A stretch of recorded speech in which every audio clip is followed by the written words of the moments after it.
This is Dr. Karen, and you are listening to the De Facto Leaders Podcast on the B Podcast Network, where I share up-to-date, evidence-based practices, my own experiences, and guest interviews designed to help pediatric therapists, educators, and aspiring school leaders design services that support social, emotional, and academic growth and set kids up for success in adulthood.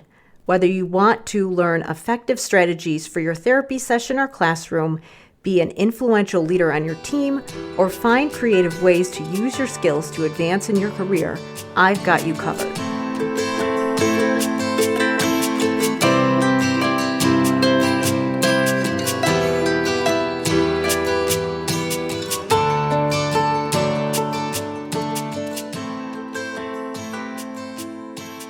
Hey everybody, it's Dr. Karen, and welcome to episode 235 of the De Facto Leaders Podcast on the B Podcast Network. In this episode, I'm sharing a clip from episode 113, Making Literacy Accessible and Equitable with Cassandra Williams. Cassandra is the founder of two successful elementary schools in Indiana, and she has done a lot of work on coaching teachers, specifically in the area of using technology as a learning tool for educators, as well as focus on the science of reading. But she also gets into more than just instructional practices in this interview, and that's what I wanted to pull out from this clip. So the clip that I am going to show you today, we're talking a lot about book deserts and access to quality reading materials. And I wanted to talk a little bit about this and just some of the things that I've been able to uncover over the last few years since I've made various career transitions and had a lot of conversations with people who are touching education in some way. So obviously the focus of the conversation, we do talk a little bit about how do we bolster teachers' skills and ensuring that we are doing effective practices when it comes to reading instruction. So that's part of the conversation. So obviously there is an instructional coaching and effective professional development element, but then we also need to make sure that schools have the resources in order to do that evidence-based instruction. And then we also have to think about how they're engaging with their communities. The story that she shares is really just, it highlights the importance of community engagement. And she shares a great story of how one of her colleagues increased engagement and attendance in parent-teacher conferences in an unexpected way. So I don't want to give it away, but I think that this highlights how complex some of these issues are.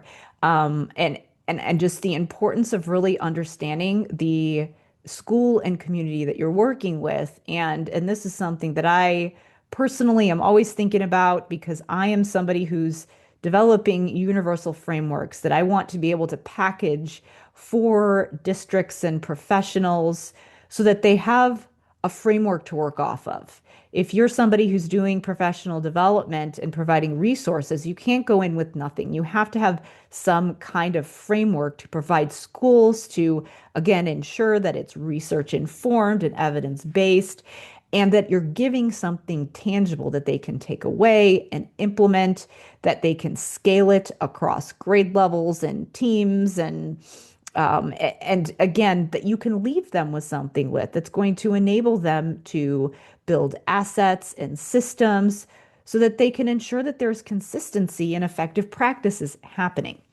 But there has to be flexibility woven into those frameworks, and they have to enable districts to customize them for their school communities. So like I said, listen to the clip. It's a great story and just shows how important it is to think about all these layers of complexity that we're working with in the schools. So another thing that I wanted to talk about as well, and I actually am going to link to another interview that Cassandra did on the Seeing to Lead podcast, where she's talking about using video as a tool for professional development, which is something that I do as well in some of my signature programs. For example, Language Therapy Advanced Foundations in the School of Clinical Leadership. I offer professional development in an asynchronous model where I'm using video to deliver content to educators and professionals who are working with students in the K-12 space. And again, doing it asynchronously through on-demand videos, but providing a forum for some Q&A. So obviously, there are a lot of different ways we can think about professional development and how we use technology in education. So, um, I think part of the opportunity here is that we have the means to efficiently deliver a lot of information that we would have normally had to do in person through traditional professional development. I still think in-person sessions are very useful. They're great for building rapport and relationships, and sometimes there are ways that you can collaborate in person that are difficult to do online. However, I think that we've realized that we can use technology to get around some of the resource constraints that we have when we're thinking about getting the right information to the right people efficiently. For example, if I were to do a training for a district and I had to deliver all of the information in my Language Therapy Advanced Foundations program, that would be over 15 hours worth of training. And if, I'm in Illinois and the district is in California, then they would have to, pay for my travel out there. And so there would be a lot of time that would be taken with travel and getting people to the right place.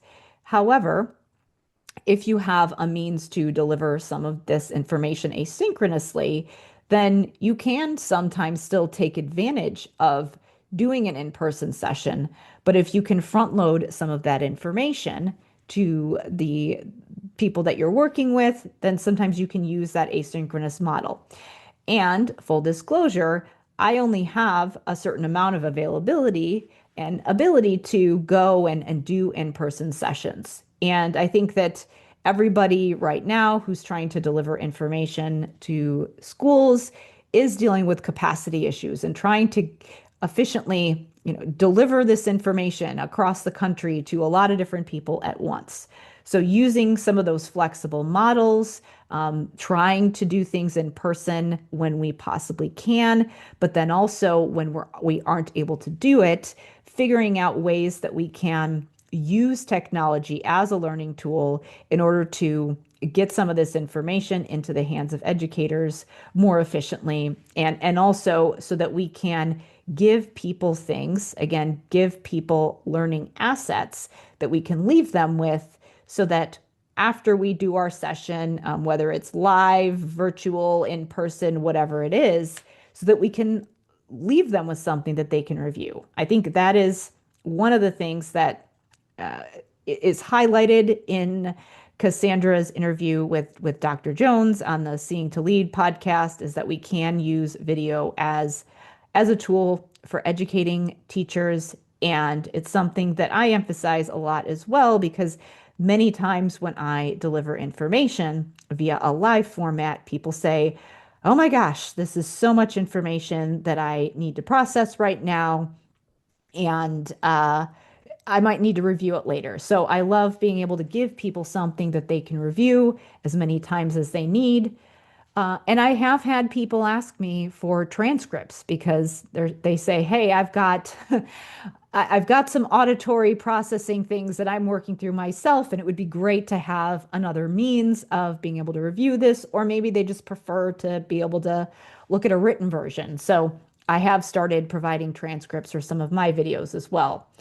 So again, it's a great conversation to think about some of the complex issues that we're dealing with when it comes to effective literacy practices or just effective curriculum practices as a whole. So obviously we want to make sure that we have that robust knowledge of what is evidence-based when it comes to reading instruction, but also how do we make sure that we have the right resources in place, meaning that we're delivering the right information to the right people. And then another thing that I have not discussed yet is this challenge of book deserts. And this is where I think when we're talking about technology, it gets a lot more complex. Um, like I said, just as I'm thinking about professional development, when we're using technology for educational purposes for educators, um, I'd always rather be in person with people when I can be. But due to resource constraints and just so many hours in the day and people being all over the country, sometimes we do have to rely on, like I said, the technology, the asynchronous methods, the on-demand tools, and things like that. Sometimes that is more efficient for scheduling because people can review things on their own time.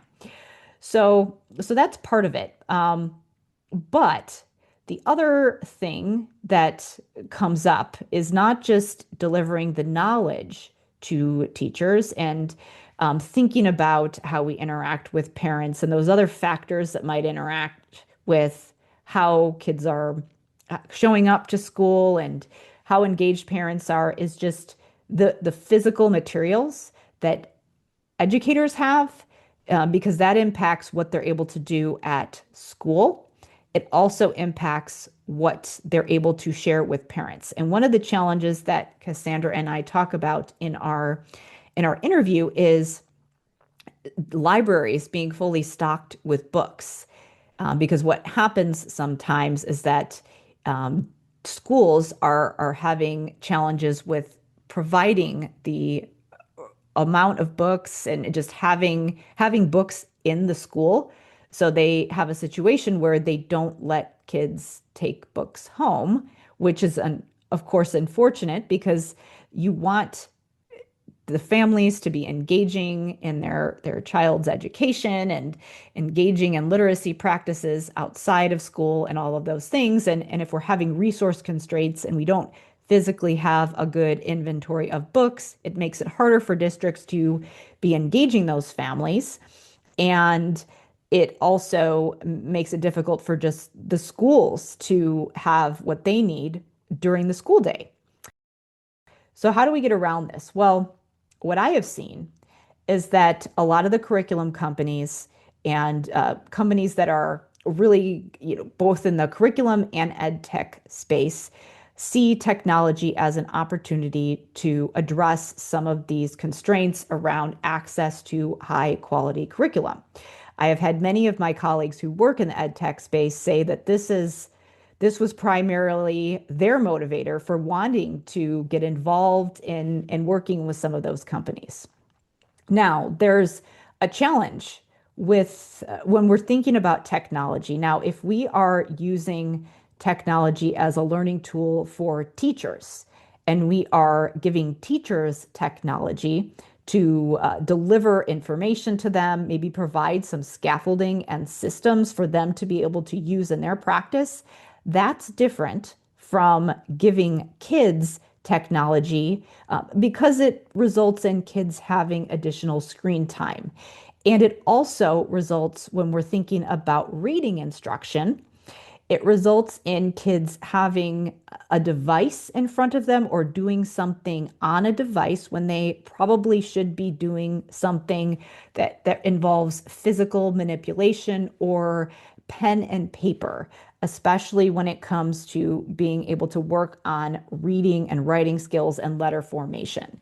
So this is a big challenge because on one hand, if districts are having this issue of book deserts, providing something in digital format does create this opportunity where, again, we might be able to provide access to additional reading materials in a way that is faster and more efficient, especially if families also have access to technology as well. You don't need to print as many paper books. And so it makes the distribution more efficient. If something needs to be updated, it can be done more quickly. So I think that curriculum companies have really seen this as an opportunity to address some of those equity issues.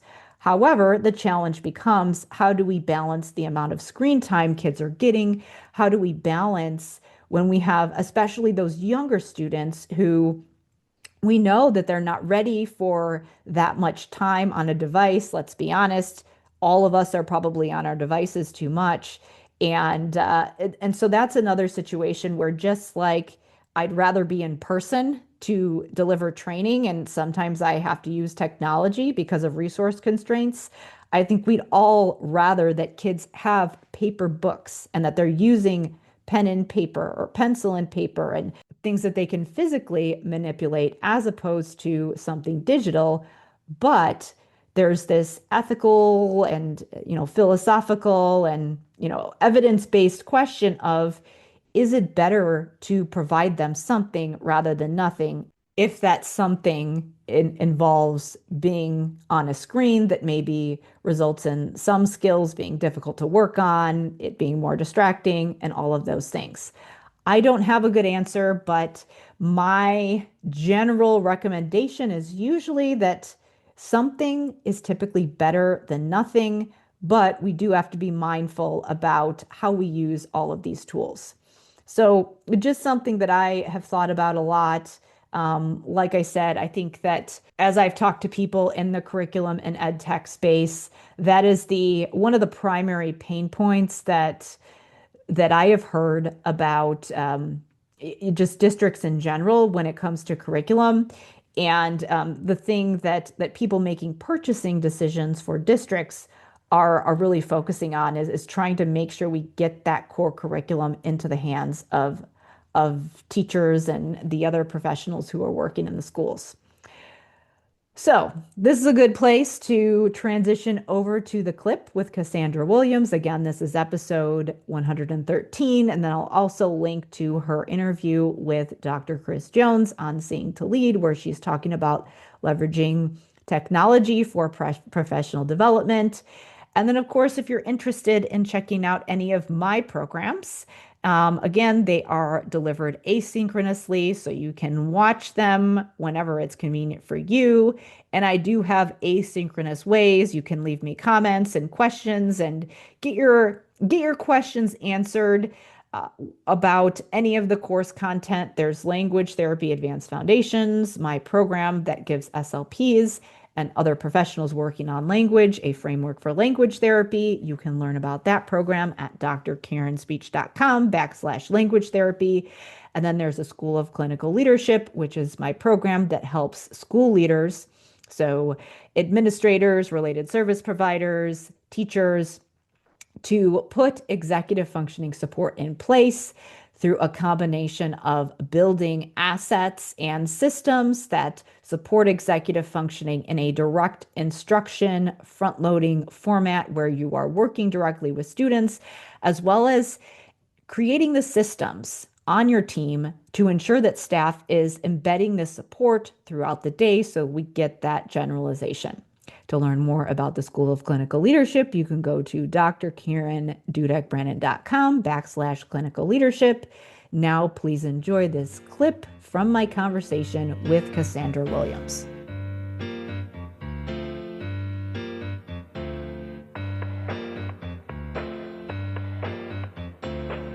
What are some different options that you've seen to get around that issue of just making sure that people have access to books? Like, if you can't take your books home, but you want to get the families involved and make sure that that's a part of their home environment, but then you're not letting them take the books home because, again, you're thinking about your limitations and you want to make sure that you have resources for your classroom.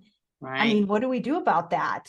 I do not have answers for everything. Let me just say, I guess it's good to just know that it's an issue.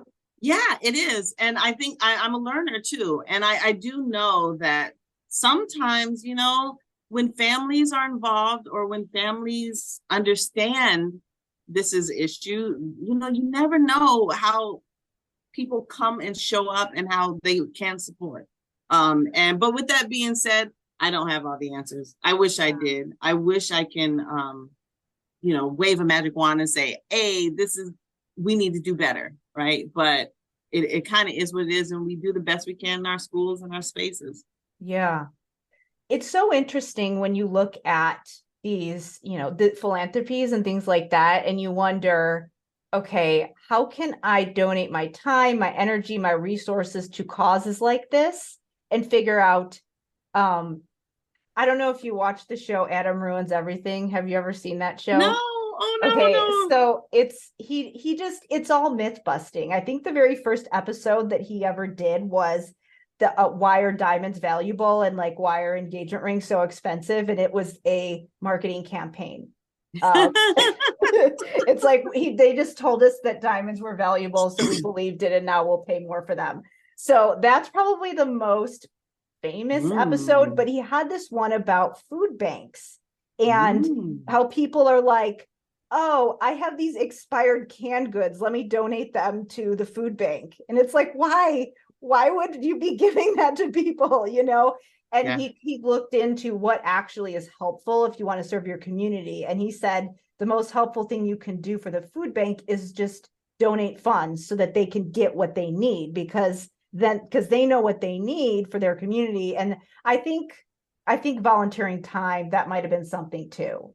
That's something you can do. So I wonder how that applies to books and libraries, where it's, do you donate your old books? Do you donate funds for them to get more books? I would think that it would be dependent on your community, but probably shouldn't donate your books that are falling apart. Right. Like the canned good things, like people think, oh, I'm helping. And it's like, I totally agree. And then I think too, it kind of reminds me of when I was a teacher, we would always have, I worked in an urban school, and we would always have these fundraisers for students that were struggling. And I'm like, well, we're struggling. So it's like donating, like taking from the poor and giving to the poor. Like, parents would tell me I don't have any canned goods to donate. And I'm like, don't worry about it. Don't worry about it. But my child will feel left out if they're not a part of the giving. Right. And so, we just have to be mindful of our population that we serve, and believe that they will show up in various ways if we include them. But what I'm seeing now is we are not even including them. We let them know something on parent-teacher conference and open house, but we don't fully engage them in the learning experience and what we're learning, what struggles we're having. We need to really embrace our families and even kind of see what they do, how we can highlight their services, how wrap around supports for our kids. I think if we really truly engaged our families, I think they will show up much further than, like I said, than right now what we have.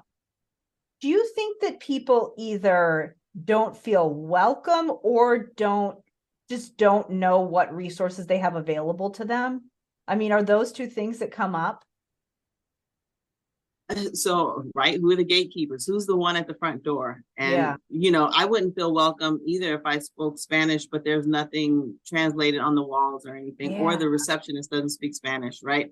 Or, you're watching something like Fox News in the the waiting room, right? So just thinking of how we show up as schools, and just kind of being like extending ourselves. So I don't know what it is. It could be both and. That teach, people that come up, they don't feel welcome or that they're heard. And then we don't include them. Mm-hmm. We don't reach out to them before school starts. We don't get outside of the bubble and meet them where they are in different spaces, right? Why do we have to have parent-teacher conference at the school? Maybe we can have it at another space, or like a social event at another space. I just think we are so rigid in the way we do things. We're not willing to do things differently to serve a just different generation of population. Yeah. I think that's so interesting how we make judgments about about people's parenting, about what they think about education, because they didn't show up to a parent-teacher conference, or they didn't come to this event, or they didn't do this, they didn't sign the form, or the whatever. It's like, there's so many different reasons that did or didn't happen. Like, are they working 3 jobs? Right. Do they speak the language? Right. Did they have a bad experience at school and they want to be involved in their kids' education, but they don't, it's not an environment they're comfortable or Nope. know how to navigate? I love it because I know a friend of mine opened a school in Michigan, and they surveyed the parents, were like, what would you like to see the school do? And a lot of the parents said, give us jobs. Oh, that's And out of everything, he was not expecting that. So he was like, oh, we'll do fundraisers. But so what he did was identify some of the local businesses and said, hey, if you're looking to hire, would you be willing to hire our parents on the spot? We would love to. And he got about 10 people, 10 businesses to come and set up in the like gym. And then they had parent teacher conference. And they said, dress your best because there's interviews on the spot. He said that was the biggest parent teacher conference. They had babysitting on site, and they had, interviews on site. Parents got hired, and a couple of parents ended up working and volunteering for the school, right? So we have to really think about, one, how do we serve the families that we support the kids, but how do we really truly serve the families? And I thought that was a brilliant example of how we can best survey the families or figure out what do they need and incorporate that into the school. Wow. That's such a great story. Like, I mean, I never would have thought to ask that. If you just leave it open and ask people, I mean, you have so many assumptions about what you think people need. Yep. And like I said, I've heard multiple, like, just innovative ways people are doing things, like we had a transient population in Los Angeles. We partnered with the local Motel 8. We were able to get hotel rooms on a dime, no questions asked, right?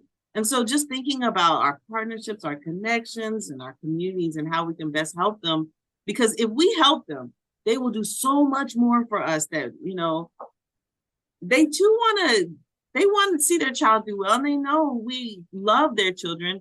But like I said, they will go the extra mile if they see that we're doing whatever it takes to make sure that their students are successful. Wow. Yeah, that's amazing. So like it sounds like when you come in as an instructional coach, and that's where I thought this conversation was going to go, but there's so much more to it. I mean, so you almost have to tell the teachers, how do you teach reading? What's effective instruction for teaching kids to decode? But also they, in the back of their mind, probably have to be there maybe has to be some coaching on this kind of thing as well. Right. So I don't really go in with that. I'm a learner first, right? I go and observe. So they show me their classroom, they show me what's going on, and then I ask questions. And then based on the things that they want to, of course, first when I walk in their classroom, I look and see on the shelves, what are they studying? What are they learning? What do they want to learn? And then I get that from them. And then based on where they want to go, I help get them there. And I pull out some resources or, do the research and figure out who's doing something similar to that and get models for them to, and I break it up like we scaffold. I break it up. It's like, hey, if you want to do that, here's the way to start. Let's do this first and let's try to incorporate it, see if it works and tailor it to our classroom. But that's pretty much what I do when I work with teachers. I listen, I learn, and then I take their idea, break it up into scaffolds.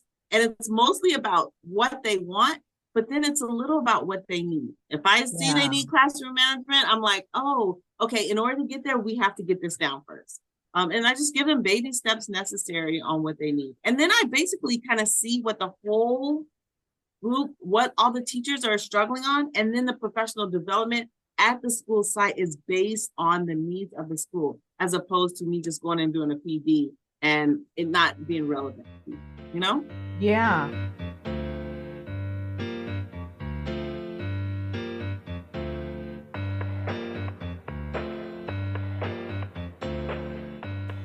Thank you so much for listening. Be sure to check the show notes for all the resources that were mentioned in this episode.